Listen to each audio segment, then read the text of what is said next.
Nauwi sa trahedya ang paghingi sana ng responde ng ilang barangay official sa Negros Occidental matapos masawi ang mag-ama sa naturang probinsya matapos silang barilin ng isang CAFGU member.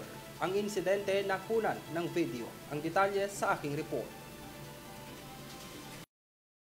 Nakakulong ngayon ang isang miyembro ng Citizen Armed Force Geographical Unit o CAFGU matapos nitong barilin ang dalawang lalaki sa Moises Padilla, Negros Occidental. Nangyari ang insidente noong Enero 2 matapos humingi ng assistance sa mga barangay officials dahil may hawak umanong polo ang lalaking ito.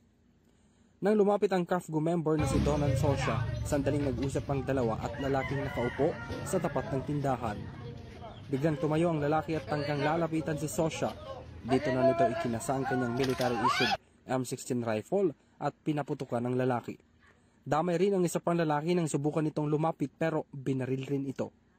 Ayon sa investigasyon, mag-ama ang dalawa na kininalang sina John Albert Templatura, 32 anyos at Godofredo Templatura, 70 years old. Nakarating kay Senator Ronald Bato de la Rosa ang insidente. Anya, maiging malaman ng mga CAFGU member ang rule of engagement. Kaya makikipag-usap raw ito sa Armed Forces of the Philippines, partikular na ang Philippine Army na silang sumasala sa mga CAFGU. Kuha siya, warning shot. Kung tumuloy, dapat talagang kung threatened na yung kanyang sarili, binaril niya sa paa, sa limb or kung somewhere na ma-immobilize lang at hindi mamatay agad. So dapat ganun ang ginawa niya.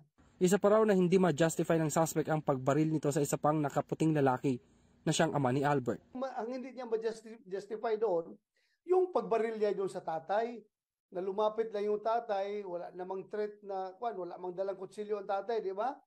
Lumapit na siguro, magtanong, bakit binaril mo yung anak ko? Bakit pa niya binaril yung tatay? Dinamay pa niya. Yun ang talagang unjustified. Bagamat arestado na ang suspect at hawak na raw ito ng mga otoridad, wala nang dahilan para magsagawa pa ng Senate investigation. Pero so, tanungin ko siguro yung armed forces, particularly yung unit, yung Philippine Army unit na handling the CAFGU, kung pwede ba nilang isama sa training nila yung rules on procedure pagdating sa confronting mga amok. Para sa EuroTV News, ako si Henry V. Nicolas, sumasaludo sa bawat Pilipino.